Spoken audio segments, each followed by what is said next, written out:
যে বোনকে জমি দিতে হবে না। আমার বাপ যেদিন মারা গেছেন মাটি দিয়ে এসে সন্ধ্যার সময়তে আমরা আগে জমি ভাগ করেছি, তারপরে খাওয়া দাওয়া। জমি ভাগ করেছি বটে, আমি একটু চিনি, আমার ছোট ভাই জমি চিনে না, যায়নি কোনোদিন। কিন্তু ভাগটা আমি মাটি দিয়ে এসে দেখিয়েছি যে জমিটা আগে ভাগ করি। এই ছেলে, তোমার বাপ, তোমার দাদা মারা গেছেন, তো তোমার বাপ সকালে জমির ভাগ নিবে আর তোমার ফুফু বিকেলে নিবে না একসাথে নিবে?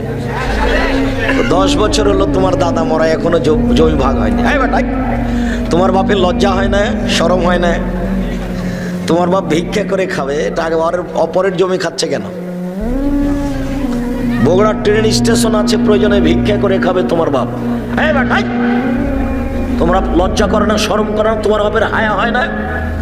24 ঘন্টার মধ্যে তোমার বাপ যেন জমি ছেড়ে দেয়, তোমার প্রভুকে জমি দিয়ে দেয়। আগামীকাল সন্ধ্যার পরে যেন তোমার বাপ জমি না রাখে তোমার কাছে, তোমার বাপের কাছে, নইলে তোমার বাপ বক্তব্যের সাথে মুনাফিকি করে। তোমার বাপ একজন মুনাফিক।